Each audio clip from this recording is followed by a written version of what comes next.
Every time I learn more, I'm like, wow, wish I had known that 10 years ago. Like, I wasn't even on social media at the time. It's just like stressful and I'm not enjoying it. And that's kind of hard. I don't recommend doing it that way. Just FYI to anyone listening. So let me tell you this. Don't tell people that. It's really competitive. I need to level up because my kid is outpacing me. Are you being really mean and correcting him in English when he gets it wrong just to get your own back? But I guess I'll start doing that. I think you should. Yeah. Just to level the playing field. Hello and welcome back to the How To Fitness podcast with me, Michael Ujoa. And me, Kate Lyman. And today we are doing a Q&A episode. So, Kate, this was your plan, this episode. So I'm going to let you describe kind of what your thought process is behind us doing a kind of get to know the host, Yeah, I thought it'd be fun to do a little get to know you. So our second most listened to episode is our get to know the host. I think it was our first ever episode back in season 1. And then we kind of did a get to know you in season 2 when you and I were in Valencia together. We recorded live together. And now it feels like maybe let's do it again. Every once in a while, okay, you get questions that are like, you have a podcast? All the time. And I get questions like, hey, do you do nutrition coaching? Yeah, I get those as well. Like, yep, I do. Yeah, I literally talk about it every day, but thank you for paying attention. That is my full-time job. But not everyone knows all the things. So I figured let's do a fun little get to know you. It's early February that we're recording. So it's kind of also the beginning of the new year. It still feels like that at least. So yeah. I don't know. That was my thought. Make it fun. Are we like older and wiser now? Is this like your thought process behind this as well? Are we now? I'm more tired. That's true. Yeah. With great tiredness comes more knowledge. That's the saying, right? Well, actually, for real, are you more tired now or when the first time we recorded, Jude was like a month or 2 old and Milo was like 2 or 3 months old? I would say I'm more tired now. Yeah, me too. Yeah, I would. I think also just because Jude's still not a great sleeper at all. And we're recording this off the back of like 3 really bad nights of sleep as well. So if I say the wrong words, then please give me a little bit of grace because I'm not good.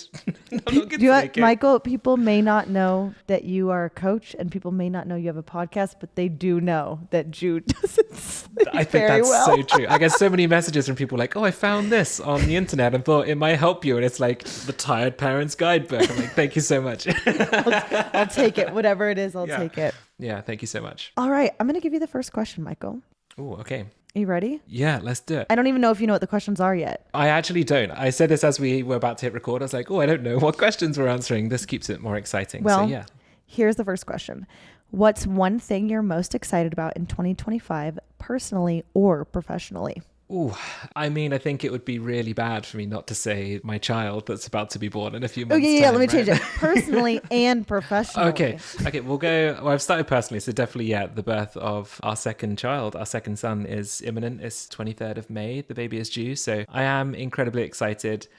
Scared a little bit because I'm very tired already. So the thought of balancing 2 children at the same time whilst having a very hectic work schedule, it does scare me if I'm being completely honest, but I know we'll do it. We'll cope with it. We have done up until this point, right? We didn't know what we were doing before we started. It'll be fine. That's personally. Professionally, I'd say, so I've just actually, I don't think I've even told you this, Kate. So the coach that I was going to bring on to start working for me has started this month in February. So literally a couple of weeks ago. So I'm now officially a team. You can call 2 people a team, right? Yeah. You are absolutely officially a team. So we're just kind of seeing after a few weeks, maybe a month or so, how she's feeling. Her name is Lisa. See how Lisa is feeling before we kind of launch it on the website and fully announce it on social media. So yeah, that's the thing I'm most excited about actually. It'd be very cool if we could grow that team further this year, but the fact that we're now 2 coaches is very exciting. So that's what I'm looking forward to. Very Thank exciting. you. Thank you very much. So I'll throw it back at you, Kate, then. So what personally and professionally are you most excited for in 2025? This year, 2025, is the 10-year anniversary of KLN, Kate Lyman Nutrition, my nutrition business. Yeah. I'm clapping. So I do nutrition coaching. I've done it for 10 years. Do you do nutrition coaching? Yeah, sometimes for fun. No, just kidding. For 10 years. And it's also our 10-year wedding anniversary. So it's kind of a fun year. Cool. Like I just want to celebrate really hard. And we are doing like a fun vow renewal thing next month. Yeah. Oh, that's cool. Okay. And I need to plan it still. It's in like 6 weeks. But I have a vision that I want to execute. We're going to Vegas. We're doing the little white chapel. and I want Milo in an Elvis like outfit. And that's my vision. This And I is- want to execute that. And then for 10 years of KLN, I don't know exactly how we're celebrating yet. I'm like, team, help me think of what to do. But we do have, my team does a retreat every year, and I'm going like all out for a retreat this year. So I that's one of the saw things. the treat location that you shared, Yeah. the retreat location Yeah. you shared on your Instagram, and both me and Emma sent it to each other at the same time. We And were then Emma was like, can I work for you? yeah, So that'll be fun. Yeah, it looks incredible, but that's very exciting. So did you get married before you started your business, or did you start your business and then get married? Business first, then got married. Okay. Yeah. I'm not going to read too much into that, Yeah. but that's incredibly And exciting. that's where Kate's priorities lie. Just kidding, Kenny, love you. Wait, that funnels well into the next question. Cool. Okay. Yeah. Okay, are you ready? Yeah. Go for it. How did your business start, Michael? And what's one thing you wish you knew back then? My business started out of necessity. Without going into too much detail, we worked for a big box gym, and I started up like the idea of a business whilst working for them. They found out, and they were very angry at me for thinking about starting a business. So they like threw me out the gym. It was kind of on good terms, but also not. I could tell they were a bit annoyed. I think they just wanted me to stop what I was doing and carry on working there because I was a very busy coach for them. So I started a business out of necessity because I had no money and nowhere to go. I don't recommend doing it that way, just FYI to anyone listening. I've not really done anything the normal way ever in life, I don't think. Saying that though, I knew some fantastic people, and I had already surrounded myself with people who were very supportive and knowledgeable. So actually I had a really good network for getting started, which really helped. But yeah, that's how I started my business. What was the follow-up of that question? Sorry. What's one thing you wish you knew back then? The having to start a business when you had no money is a really bad idea. I mean, Yeah. is it a bad idea? Because you've done really well. Yeah, I have done, but it could have gone really not well because I was working just like cash in hand jobs, like working building sites and stuff like that, just to make a bit of money to eat. And I didn't have any like family to support or anything like that at the time. So it felt doable. It wasn't relaxing, but it was doable. But it could have not worked out. And then I would have been quite deep in some credit card Yeah. debt. So I definitely wouldn't recommend doing it that way. However, it makes a fun story on a podcast, right? So Yeah. it's not all bad. I mean, I didn't know all of that, so I'm happy to learn that. Yeah, there we go. It's a shame that it happened that way initially with the first gym that I worked at, because I really enjoyed coaching there. However, I think, as you know, Kate, if you want to earn like reasonably good money within the fitness industry, you probably have to go it alone or work for yourself in some capacity. And I think a lot of gyms and locations don't fully understand that. Yeah. That it can be so difficult financially to survive within this industry unless you're kind of putting yourself out there and doing something maybe a little bit different. I wish that more places encouraged that, because then it wouldn't be so kind of cutthroat and a bit messy and horrible. Yeah. That's gym life for sure. Yeah, unfortunately. Yeah. So, Kate, go for it. All yours. I was working also in a gym. I was a CrossFit trainer for years and years. Michael loves to make fun of me for that. Yeah. And that's how I met Kenny, actually. I was his trainer. So CrossFit's not all bad. You CrossFit's met not all Kenny. bad, no. And I was in school and I was studying nutrition. I really liked what I was studying, and I was kind of like applying my nutrition knowledge to the athletes I was working with in the gym. I was doing like workshops and classes, whatever. Anyway, I turned it into a business. This is 2015. I was in grad school at the time, and I was kind of like side hustling, And then I went to more school. I started my PhD, and there was kind of just a moment where I was hating my PhD. I was loving what I was doing with KLN, and I had to choose. And that was like the leap of faith that you're talking about. Yours is a little more forced, and mine was more like, what if I could do this for real? Yeah. I mean, I started in 2015, but 2017 was when I was like, okay, this is full time what I'm doing. Let's go all in. Yeah. What do I wish I had known? I don't have business knowledge or marketing knowledge. And just like every time I learn more, I'm like, wow, wish I had known that 10 years ago. Like, I wasn't even on social media at the time. Maybe that. I wish I would have been on social media earlier. I also networked with people in real life for my first few years, and that's what worked well for me. Mm-hmm. I think that's a really good one in terms of like knowing a bit more about marketing, because I don't think you do truly appreciate that when you're doing your coaching certifications. I know some certifications now are incorporating a little bit more business kind of background and social media knowledge, but the amount of my job that is actually coaching people is way, way, way smaller than I thought it would be when I first started becoming a personal trainer.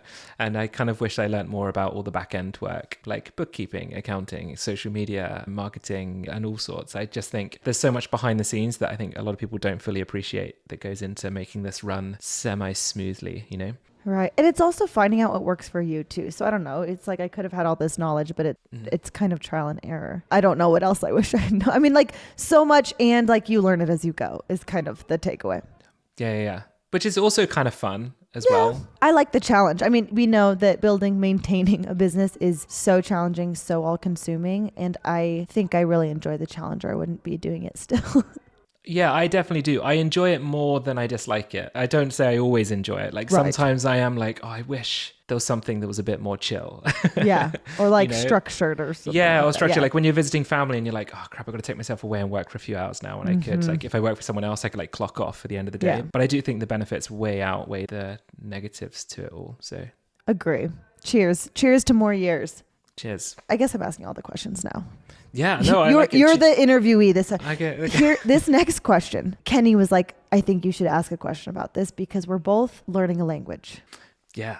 And we get a lot of questions, like when we do a Q&A on Instagram, I get so many questions about language. And I think you do too. So Yeah. what has been the most surprising or funniest part of learning a new language? Which is Spanish, by the way. I didn't give much context there. The most surprising thing is how hard it is. I don't know if that sounds really silly, right? So in my head, I went into learning Spanish being like, right, kids learn it, right, when they're really young. So therefore, I am going to pick it up if I really go for this fairly quickly. But it's so hard. Like, I truly think learning Spanish has been the hardest thing I've ever done by like a long way. I find it really, really difficult. I don't know whether my brain's just not... Some people are really astute to languages, right? They pick things up quite quickly. I'm not one of those people at all. And it's definitely taking me a lot of time, especially living in Scotland and not really being surrounded by many Spanish people at all. I think, I don't know if it's a bit naive of me, but it's just way, way, way harder than I ever thought it would be.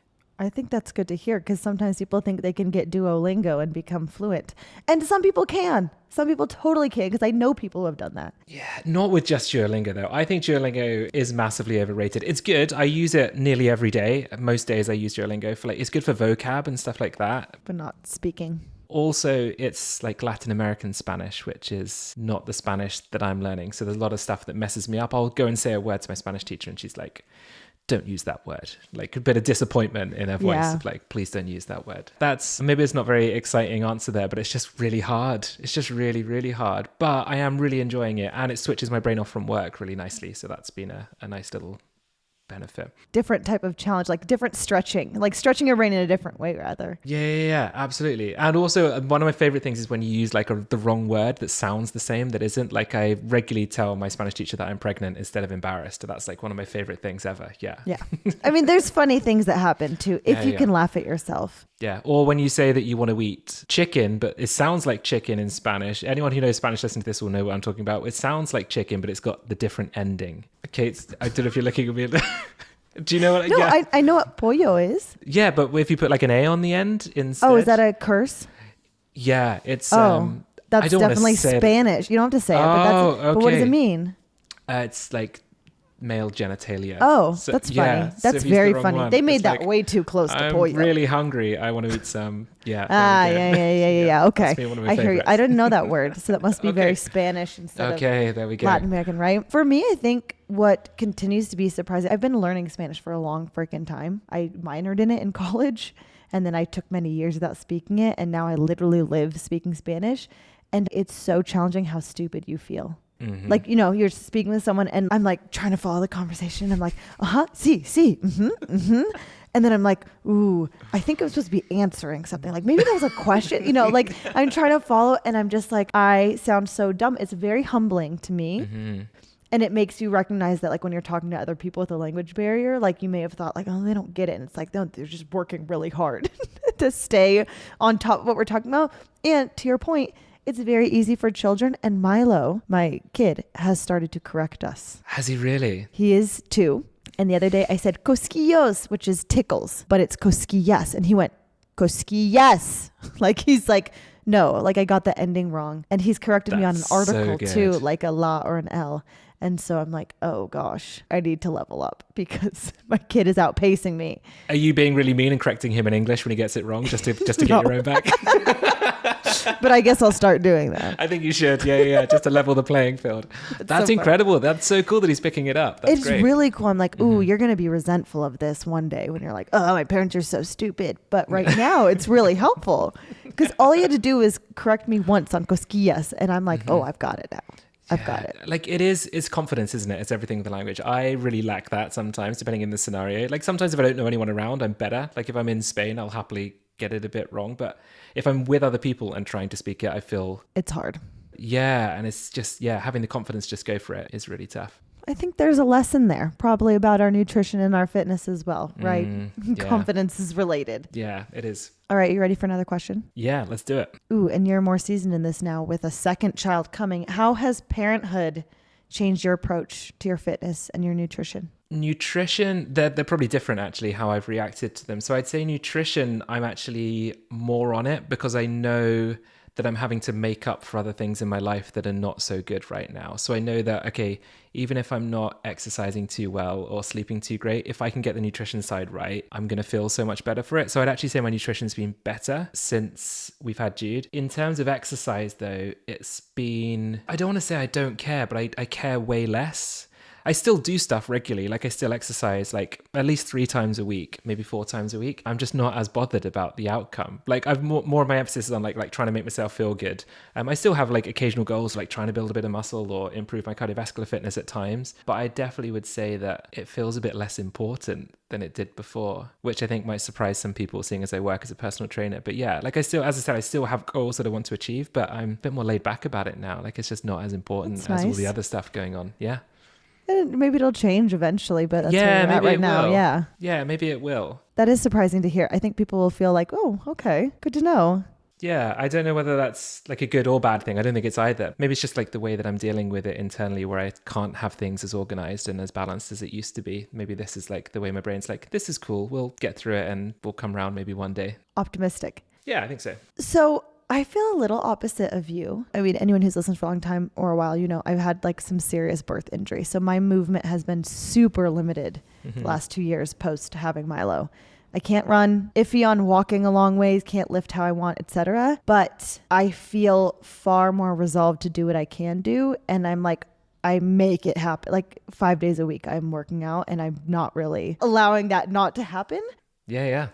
I think because it's like one thing keeping me sane, because I've had definitely dips where I fall into like, oh, I can't be doing what I want to do. Like nothing matters. And I get, that's really depressing to me, not feeling capable in my body because I was running ultra marathons prior to having a kid. I was racing my mountain bike. I was doing all this stuff, right? So I've become far more resolved in like at 1 p.m. every day I stop and do something, even if it's like not what I want to be doing or whatever. Nutrition, I've found a little more challenging because prior to Milo, and I guess up until his first year of life, Kenny and I just kind of ate separately. Like we like different things and we like different amounts of things. And I like less meat and he likes more meat and blah, blah, blah.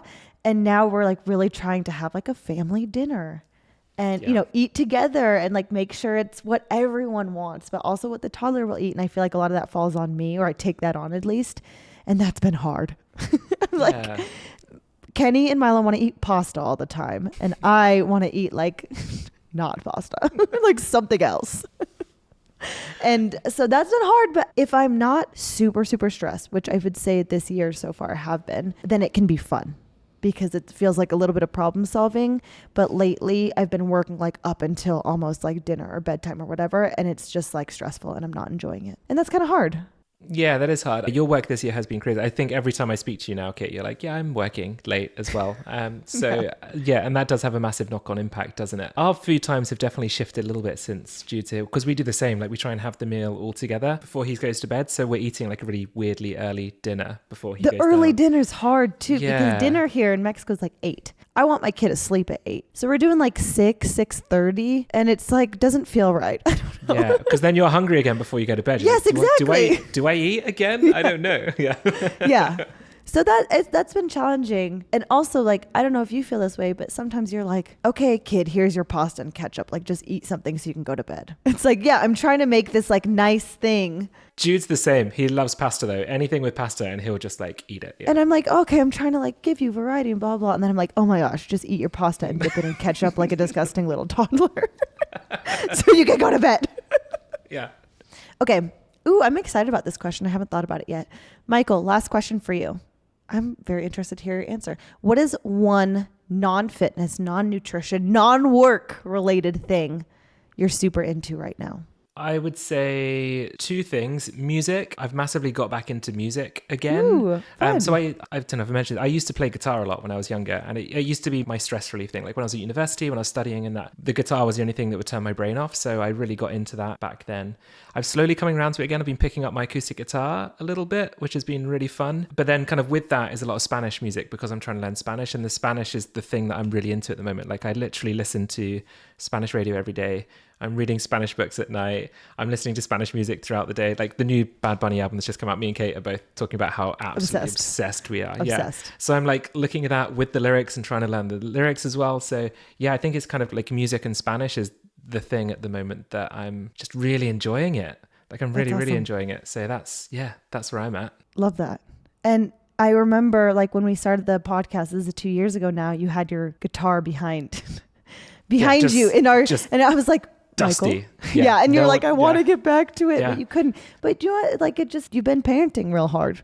Yeah. Do you know what else it is Jude watches the movie Coco, which is based in like Oaxaca. Milo's favorite. Yep. Jude still loves it. And obviously there's guitars in that. And now Jude sees the guitars in my office and he's like, he gives it to me to play it. He's like, guitar. So cute. So that's kind of sparks my love of it a little bit more as well. So does he also ask Poco Loco? Poco Loco? That's Milo's fave. Does he? Love it. Yeah, he started just saying like the word of the dog, like Dante, as he walks around the house, like Dante. Yeah, but he just absolutely loves it. Yeah, it's good. I love that. So what's your one kind of non-fitness or nutrition related thing you're super into? What I am into right now is trying to find an outlet for myself that is like self-care. Fair. I don't even have a real answer because I'm not there yet, but I've been trying to go to dance class sometimes. I've seen in your stories. Yes, this looks fun. And it's very fun and it's like movement I can do. I'm trying to get back into playing a little more spike ball, which I think you already know this of me. I really love spike ball. I know your life through Instagram, Kate, and I saw you get very competitive. I am super competitive about spike ball. And before I got pregnant, so I won the female Mexican national championship. And that's like the highlight of my life. Just about. I got invited to the Worlds in Belgium, but I was pregnant. And I was like, no, I'm not going to go and just make a fool of myself. Yeah, kids.